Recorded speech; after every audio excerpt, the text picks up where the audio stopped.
سے ضرورت ہے تو علماء کی ضرورت ہے۔ اگر ہماری زندگی کوئی بدل سکتا ہے تو عالم دین بدلے گا۔ اگر ہماری زندگی کے پلیٹ فارم کو کوئی سیدھے راستے پر جسے رب تبارک و تعالیٰ نے فرمایا تھا اہدنا الصراط المستقیم، اگر کوئی صراط المستقیم پر اگر آپ کو لائیں گے تو علماء کرام لائیں گے۔ اس لیے پیارے آقا علیہ السلام کے پیارے دیوانوں، آپ جتنا دلچسپی نعت و منقبت سے رکھتے ہیں نا، اس سے کہیں زیادہ علماء کے بیان سے دلچسپی رکھا کریں۔ جب جا کر کے آپ کی زندگی میں نخار پیدا ہوگی۔ آج عرص پاک ہے اور آپ محفل سجائے اور بیٹھے ہیں، اور عموماً ایسا ہوتا ہے کہ لوگ محفل میں بیٹھتے بھی ہیں اور اس کی دلیل بھی مانگتے ہیں۔ تو میں نے ابھی حدیث پاک پڑھا، تو آئیے میں اس کو شارٹ میں سمجھا رہا ہوں۔ آقا علیہ السلام نے آپ کی دلیل کی بات کر رہا ہوں۔ اگر کوئی کل ہو کر کے پوچھے کہ محفل میلاد میں بیٹھے تھے کہیں سے ثبوت ہے تو آپ دے دینا ثبوت۔ اللہ کے رسول صلی اللہ علیہ وسلم فرماتے ہیں ما اجسلکم، میرے صحابہ یہ کیسا جلسہ ہے، یہ کیسی محفل ہے، کس محبت نے تمہیں یہاں بٹھایا ہے۔ جو فرش زمین پر عرش بڑی کی خبریں تھے وہ اپنی مسجد کے جلسے سے نواقف نہیں تھے، بلکہ پوچھنے میں حکمت یہ تھی کہ آج میرے کہنے پر میرے صحابہ جو جواب دیں گے پھر میں اس کی تصدیق کر دوں گا، یعنی اس کی رجسٹریشن کر دوں گا۔ تو قیامت تک میرے امت کو جو بھی محفل میلاد سجانے پر اگر کوئی تانا دیں گے تو اسے تھوڑا نہیں بلکہ پورا جواب پڑھ کے سنائیں۔ یہ دلیل آپ کو آج میں اہم دلیل دینے جا رہا ہوں۔ ویسے وقت نہیں ورنہ میں آپ کو بہت ساری بے شمار دلائل دے کر کے جاتا، لیکن وقت کی نزاکت کو سامنے دیکھ کر کے میں مختصر میں آپ کو سمجھانا چاہتا ہوں۔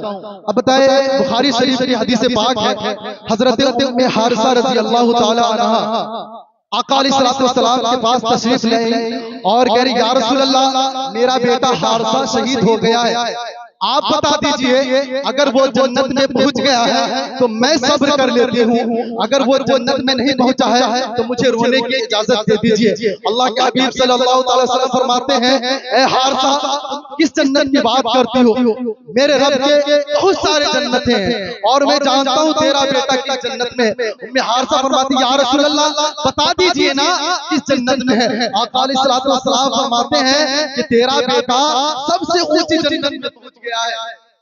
اب سوچے سنیں جو فرش زمین پر بیٹھ کر سات آسمان کے اوپر سدرۃ المنتہا کے پاس جنت ہے، اور کوئی زمین پر بیٹھ کر عرش بری کے اوپر جنت میں کسی کے جانے کا دیکھ کر اطلاع دے سکتا ہے تو اپنے مسجد کے جلسے سے ناواقف نہیں تھے۔ آقا علیہ السلام نے فرمایا ما اجسلکم، میرے صحابہ کس وجہ سے آپ بیٹھو؟ صحابہ ایک کا جواب سنیے، جلسنا نذکر اللہ ونحمدہ علی ما ہدانا للاسلام ومن علینا فیک۔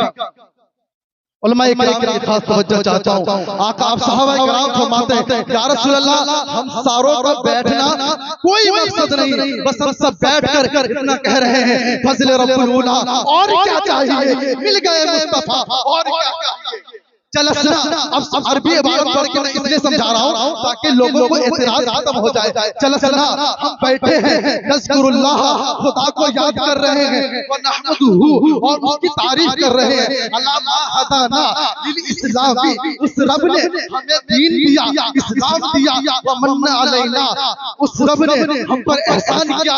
یا رسول اللہ فیکا، تمہارے سب سے تمہاری وجہ سے۔ صحابہ اکرام یہ عرض کر رہے تھے یا رسول اللہ ایک وقت ایسا تھا ہمیں کوئی جانتا نہیں تھا، کوئی پوچھتا نہیں تھا، ہماری کوئی حیثیت نہیں تھی، عرب کے وحشی ماحول میں ہم زندگی گزارتے تھے، تہذیب و تمدن سویلائزیشن سے ہمارا کوئی تعلق نہیں تھا۔ یا رسول اللہ صراط مستقیم سے کوسوں دور ہمارے تیرے تھے، اندھیروں میں ہمارے بصیرے تھے۔ یا رسول اللہ آج وقت وہ ایسا آیا ہے کہ اب اگر زمین پر آپ کی وجہ سے اگر زمین پر بلال چلے تو قدموں کی آہٹ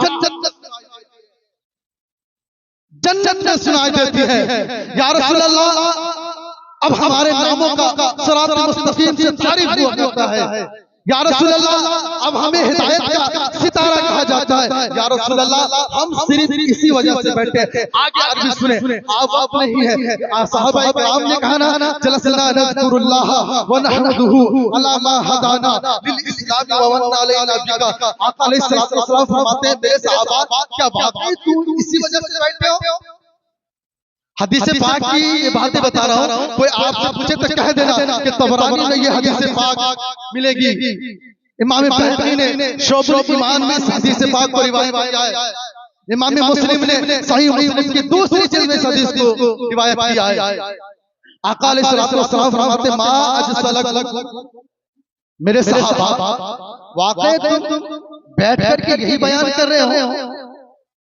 صحابہ کرام فرماتے ہیں واللہ ما اجلسنا الا ذلک. یا رسول اللہ ہمارا بیٹھنا یہاں کوئی اور مقصد نہیں ہے، بس ہمارا بیٹھنا فقط یہی مقصد ہے کہ فضل رب العلا. اور کیا چاہیے؟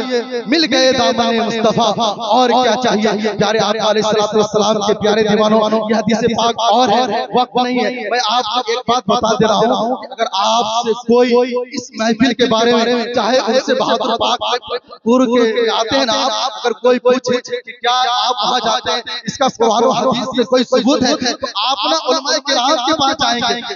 آپ ہوئے لوگوں کی مذہبین بین ذالک جو ادھر ادھر کے رہتے ہیں، جو پھنسے ہوئے رہتے ہیں، جس کا کوئی ٹھکانہ نہیں ہے، ان کی باتوں میں نہ آنا. اگر کوئی کہے کہ یہ فالتو کے ٹائم آپ بات کرتے ہیں، اس سے کیا ہوتا ہے، تو آپ ان کی باتوں میں نہ آنا، بلکہ آپ علماء سے رہنمائی لینا اور ہمیشہ اس دین پر قائم رہنا اور عشق مصطفیٰ اپنے دلوں کے اندر بٹھا کے رکھنا. جب آپ کے اندر عشق مصطفیٰ ہوگا نا تو دنیا کا دولت کتنا ہی بڑا دولت مند ہوگا، آپ سے امیر کوئی نہیں ہو سکتا ہے.